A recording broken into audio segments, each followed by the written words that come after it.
ವಿದ್ಯಾರ್ಥಿನಿ ಹತ್ಯೆಗೆ ಬೆಚ್ಚಿ ಬಿದ್ದ ಹುಬ್ಬಳ್ಳಿ ಧಾರವಾಡ ಕಾಲೇಜು ಆವರಣದಲ್ಲೇ 9 ಬಾರಿ ಹಿರಿದು ಹತ್ಯೆ. ನೇಹಾ ಹಿರೇಮಠ ಕೊಲೆಯಾದ ವಿದ್ಯಾರ್ಥಿನಿ.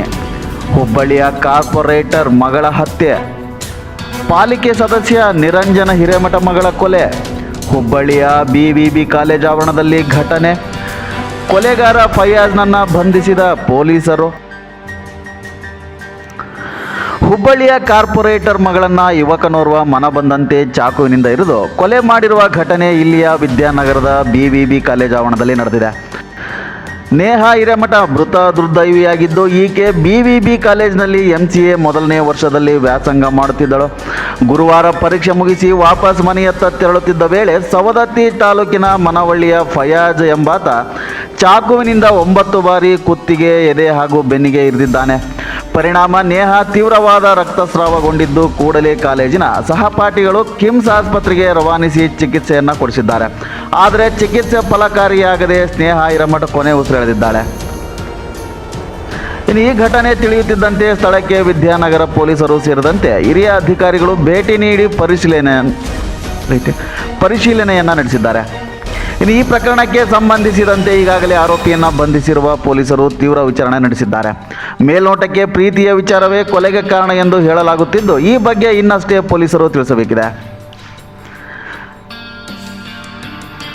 ಕಿಮ್ಸ್ಗೆ ಭೇಟಿ ನೀಡಿದ ಶಾಸಕ ಪ್ರಸಾದ್ ಅಬ್ಬಯ್ಯ ನೇಹಾ ಮೃತದೇಹವನ್ನು ನೋಡಿ ಕಣ್ಣೀರಾದರು. ಬಳಿಕ ಕುಟುಂಬಸ್ಥರಿಗೆ ಸಾಂತ್ವನ ಹೇಳುವ ಕೆಲಸವನ್ನು ಮಾಡಿದ್ದಾರೆ. ಇನ್ನು ಈ ವೇಳೆ ಸುದ್ದಿಗಾರರೊಂದಿಗೆ ಮಾತನಾಡಿ, ಪರೀಕ್ಷೆಗೆ ಹಾಜರಾಗಿ ಮನೆಗೆ ಬರುವ ವೇಳೆಯಲ್ಲಿ ಈ ದುರ್ಘಟನೆ ನಡೆದಿದ್ದು, ಕಾಲೇಜಿನಲ್ಲಿ ಇಂತಹ ಕೃತ್ಯ ನಡೆಯುತ್ತದೆ ಎಂದರೆ ಅಲ್ಲಿನ ಭದ್ರತೆ ಬಗ್ಗೆ ಪ್ರಶ್ನೆ ಮೂಡುತ್ತದೆ. ಇದರ ಬಗ್ಗೆ ಕೂಲಂಕುಷವಾಗಿ ತನಿಖೆಗೆ ನಾನು ಒತ್ತಾಯಿಸುವೆ ಎಂದು ಹೇಳಿದ್ದಾರೆ. ಹುಡುಗಂದು ಯಾಕೆ ಓಡ್ ಹೊಂಟ್ರ ನೋಡಿ ಎಲ್ಲರೂ ಮತ್ತಿಷ್ಟು ನೋಡಿ ಬಾ ಅಂದೇನ. ಅವ ಒಳಗೆ ಹೋಗ್ಯಾನ. ನಾನು ಫೋನ್ ಹಚ್ಚಿ ಫೋನ್ ಎತ್ತಲಿಲ್ಲ. ಹೊಳ್ಳಿ ನಮ್ಗೆ ಮತ್ತು ಅವ್ರು ಯಾರೋ ಸರ್ನ ಯಾರು ಗೊತ್ತಿಲ್ಲ ಫೋನ್ ಮಾಡಿ ಹೇಳಿದ್ರು, ನಿಮ್ಮ ಮಗಳಿಗೆ ಇಂಜೂರಿ ಆಗೈತಿ, ಇಲ್ಲಿ ಸುಶ್ರುತ ಕರ್ಕೊಂಡು ಹೋಗಿವಿ, ಬರ್ರಿ ಅಂತೇಳಿ. ಅಲ್ಲಿ ಹೋಗಿ ನೋಡಿ ಸರ್, ಇಷ್ಟ ನನಗೆ ಮತ್ತೇನು ಗೊತ್ತಿಲ್ಲ. ಇಲ್ಲ, ನಮ್ಮ ಮಗ ಕರ್ಕೊಂಡು ಹೋಗಿದ್ದಾರೆ, ನಾ ಕರ್ಯಾಕೆ ಹೋಗಿದ್ದೆ ಇಲ್ಲ, ಇವ್ರು ಹೋಗ್ತಿದ್ರು, ಯಾರು ಒಟ್ಟೊಬ್ರು ಹೋಗ್ತಿದ್ವಿ. ಕಾಲ ಕೇಳಕ್ಕೆ ಇಟ್ಟರೆ ಈಕೆ ಎಲ್ಲಿ ಮಣ್ಣು ಹಾಕವ ಕಾಲ ಅಂತ ಎಲ್ಲಿ ಹೋದ್ರು ಕೂಡ ಕಾರೊಳಗೆ ಕಾಲು ಇಡ್ಬೇಕು. ಎಲ್ಲೂ ಆಕಿ ಹೆಂಗೆ ಒಟ್ಟ ಅಡ್ಡಾಡಿಲ್ಲ. ಈಗಿನ ಹುಡುಗಿಯರಿಗೆ ದಿಸಕ್ಕೆ ಫ್ಯಾನ್ಸಿ ಇಲ್ಲ, ಒಂದೊಬ್ಬರಿಗೆ ಕೆಟ್ಟದ್ದು ಮಾಡೋದಕ್ಕಿಲ್ಲ. ಎಲ್ಲರಿಗೂ ಬರೀ ಅಯ್ಯೋ ಪಾಪ ಅಂತಿದ್ದೆ. ಆಕಿಗಿಂತ ಮೋಸ ಆಗಬಾರ್ದು. ಏನು ನನಗೆ ಗೊತ್ತಿಲ್ಲ ಸರ್, ಇನ್ನಾಗಿ ಮಕ ಕೂಡ ನೋಡಿಲ್ಲ ನಾನು. ಸರ್ ನೇಹಾ ಹಿರೇಮಠ ನಮ್ಮ ಮಗಳು ಸರ್ BVB ಕಾಲೇಜ್ಗೆ ಹೋಗಿದ್ಲು ಸರ್, MCA ಫಸ್ಟ್ ಇಯರ್. ಅಲ್ಲೇ ಕಾಲೇಜ್ ಕ್ಯಾಂಪಸ್ನಾಗ HOD ರೂಮ್ ಮುಂದೆ ಹಿಂದಿಂದ ಬಂದು ತಲವಾರ ಹಾಕ್ಯಾರ ಸರ್. ಅಲ್ಲೇ ಒಳಗೆ ಆಗೈತೆ ಸರ್. ಕಾಲೇಜ್ ಬಿಟ್ಟು ಹಿಂಗೆ ಕ್ಲಾಸಿಂದ ಹೊರಗೆ ಬಂದಾಳ, ಅಲ್ಲೇ ಆಗೈತೆ ಒಳಗೆ HOD ರೂಮ್ ಮುಂದೆ ಆಗೈತೆ. ಮಾಡಿದ್ದು ಅವ್ರ BCA ಹಳೆ ಫ್ರೆಂಡ್ ಅಂತ ಸರ್, ಅವ ಮಾಡ್ಯಾನ ಸರ್. ಇಲ್ಲ, ಅವ್ರ ಕಾಲೇಜ್ನಾಗ ಮೊದಲು ಇಲ್ಲಿ PC ಜಾಬಿಂದಾಗ BCA ಸ್ಟೂಡೆಂಟ್ ಅಂತ ಅವನು ಮಾಡ್ಯಾನ ಅಂತ. ಅರೆಸ್ಟ್ ಮಾಡ್ಯಾರ ಅಂತ ಈಗ ಪೊಲೀಸ್ ಇಲಾಖೆದವ್ರು ಹೇಳಿದ್ರು ಸರ್. ಮೋಸ್ಟ್ ಪ್ರಾಬಬ್ಲಿ ಅರೆಸ್ಟ್ ಮಾಡ್ಯಾರ. ಮತ್ತು ಶಾಸಕರು ಇದು ಮಾಡಿದ್ರಿ, ಬಂದೆ ಹೋದ್ರೆ ಹೇಳಿದ್ರಲ್ಲ. ಈಗ 5 ಗಂಟೆ ಸರ್, ಕ್ಲಾಸ್ ರೂಮ್ ಹೊರಗೆ ಬಂದಾಳ ಹಾಕ್ಯಾನ, ರೋಡಿಗೆ ಹಾಕಿಲ್ಲ. ರೋಡ್ನಾಗ ನಮ್ಮ ಕಾರ್ ಐತಿ ಆಲ್ರೆಡಿ, ಅವ್ರ ಮಮ್ಮಿ ಅಲ್ಲೇ ಅದಾರ.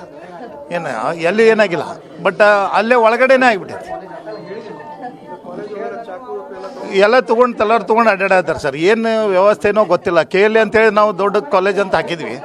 ಕಾಲೇಜ್ನಾಗ ಈ ರೀತಿ ವ್ಯವಸ್ಥೆ ಐತಿ. ಒಬ್ರು ಸೆಕ್ಯೂರಿಟಿ ಗಾರ್ಡ್ ಇಲ್ಲ, ಯಾರೋ ಬರ್ಬೋದು, ಯಾರೋ ಹೋಗ್ಬೋದು. ಅವ್ನು ಆ ಕಾಲೇಜಿಗೆ ಸಂಬಂಧ ಇಲ್ಲ. ಅಂಥವ್ರು ವೆಪನ್ಸ್ ತೊಗೊಂಡು ಹಿಂಗೆ ಅಡ್ಡಾಡ್ತಾರೆ ಅಂದರೆ ನಾವು ಈ ಮುಂದಿನ ನನ್ನ ಮಗಳಂತೂ ಓದ್ಲೆ, ಆದರೆ ಅವರು ಮುಂದಿನ ಮಕ್ಕಳಿಗೆ ಭಯ ಅಲ್ಲ. ಹಾಡಾಗಲೇ ಏನೇ ಇರಲಿ, ಒಳಗೆ ಅಥರೈಸ್ ಪರ್ಸನ್ ಇದ್ರೆ, ಸ್ಟೂಡೆಂಟ್ ಇದ್ರೆ ಒಳಗೆ ಬರ್ಬೇಕು. ಬೇರೆ XYZ ಹಿಂಗೆ ಬಂದರೆ ಏನಂದ್ರೆ ಕಡೆಗೆ ನಮ್ಮ ಮಗಳ ಜೀವನ ತೊಗೊಂಡ್ರು. ಯಾರು ಏನು ಎಂತ ಗೊತ್ತಿನೂ ಇಲ್ಲ. ಈಗ ಅದು ಪರಿಸ್ಥಿತಿ ನೋಡಿದ್ರೆ ನಮ್ಗೆ ಅಯ್ಯೋ ಅನಿಸ್ತೈತೆ. ನಾವು ಊರ ಮಂದಿ ಎಲ್ಲ ಜನಸೇವೆ ಮಾಡ್ಕೊತ ಅಡ್ಡಾಡ್ತೀವಿ. ಈಗ ನಮ್ಮ ಮಗಳದೇ ಹಿಂಗಾದ್ರೆ ಸಾರ್ವಜನಿಕರ ಬಡಪಾಯಿಗಳದ ಹೆಂಗೆ, ನನಗೆ ಆ ಚಿಂತೆ ಇದೆ. ಆಯ್ತು, ನಮ್ಮ ಮಗಳೇನೋ ಆಯಿತು, ನಮ್ಮ ಕೆಟ್ಟ ಟೈಮು ಆಯಿತು.